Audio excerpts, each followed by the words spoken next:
Dear viewers, that the Sangh Parivar, which is represented by Bharatiya Janata Party or BJP in politics, is not happy or has not accepted Justice B.R. Gavai's elevation to Chief Justice of Supreme Court of India is a fact that has found its best expression from the violation of protocol on the occasion of Justice Gavai's arrival at the felicitation ceremony and state lawyers convention in Mumbai last Sunday.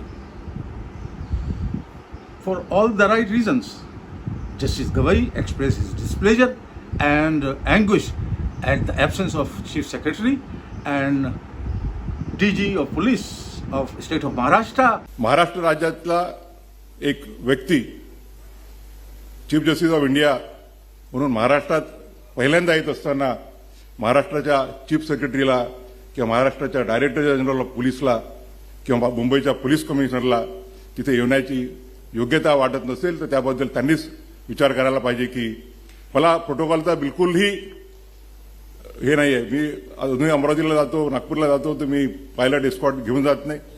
Supreme कोर्टात येईपर्यंत अमरावतीला न्यायालयात असताना मी मोटरसायकलवरून फिरायचो मित्रांच्या. परंतु it's a question of respect by the other organs of the institution to the judiciary. एका राज्यघटनेच्या एका संस्थेचा प्रमुख ज्या वेळा पहिल्यांदा या राज्यामध्ये येत असेल आणि तोही त्या राज्याचा, तर जी वागणूक त्यांनी दिली ती योग्य आहे की नाही हा त्यांनीच त्यांचा विचार करावा. या लहान गोष्टीमध्ये मला हे नाही, दुसरा एखादा आमच्यातला एखादा कोणी असता तर आर्टिकल 142 किंवा 140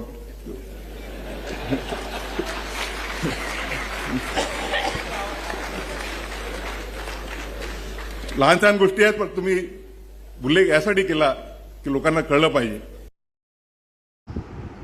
Which is ruled by BJP through Devendra Fadnavis, who is a Brahmin. Viewers, as you know, Justice Gavai is the first Buddhist and second Dalit Chief Justice of India.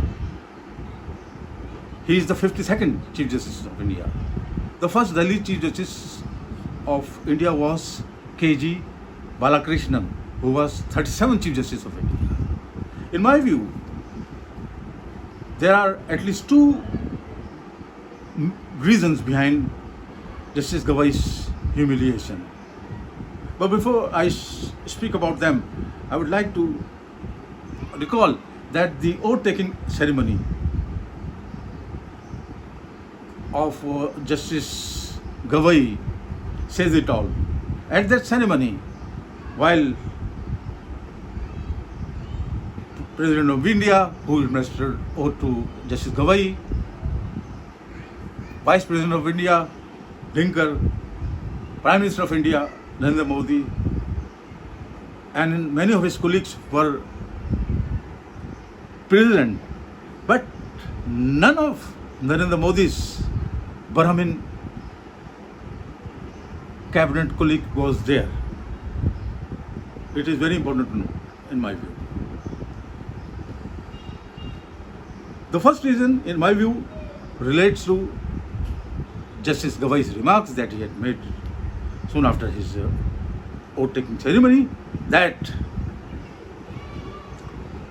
neither judiciary nor executive, but Constitution of India is supreme. Through these words, he was trying to send a message to the incumbent government that he would take every possible action that is aimed at restoring the tarnished image. शून्य रखूंगा.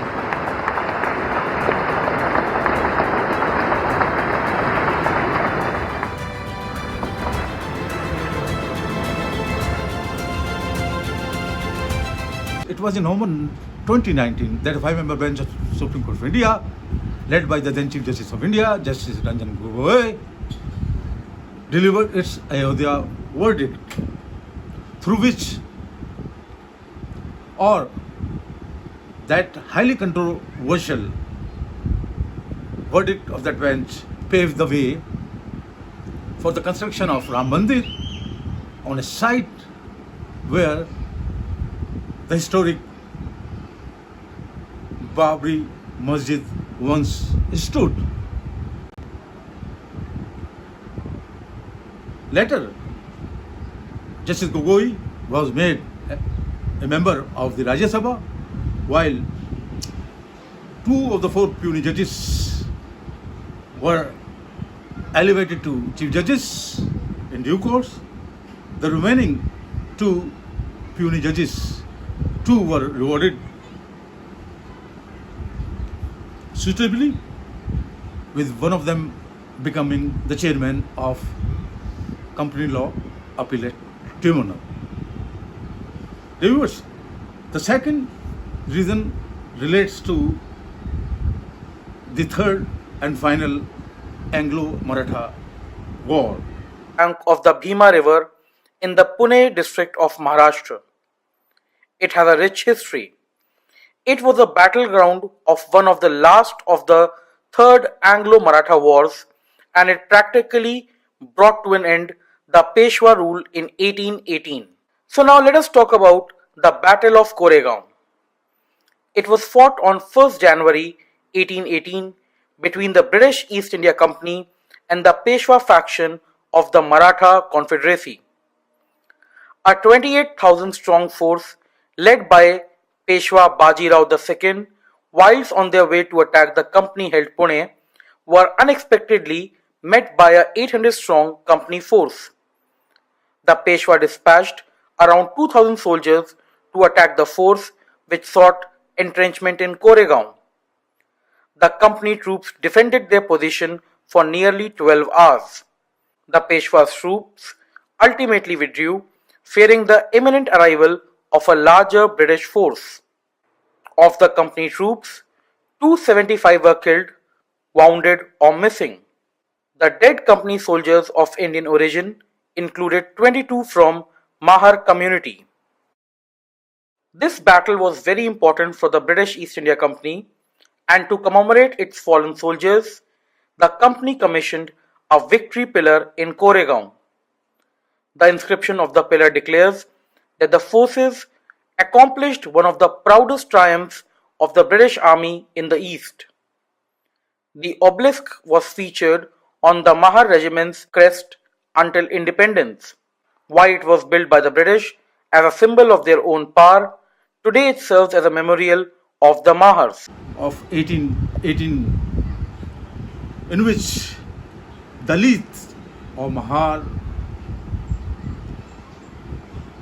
fought alongside British forces against the army of upper caste Hindus or the Peshwas.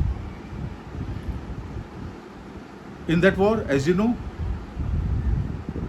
the British forces, through the help of Mahars or Dalits, registered their complete victory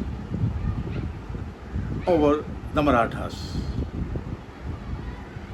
This fact, this historical fact, in my view, is deeply embedded in the imagination of every upper caste Hindu in India. This is my firm opinion. Reviewers, through the violation of protocol, the BJP government has been able to send a message, a clear message to Justice Gavai that he must act in accordance with the wishes of the government. साढ़े नाल रहोगे तो ऐश करोगे, जिंदगी दे सारे मजे cash करोगे.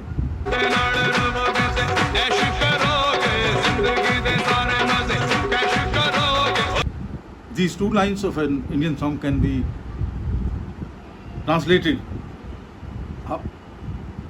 however, in a very crude manner, in the following words: if you agree to act in accordance with our wishes and instructions, we promise you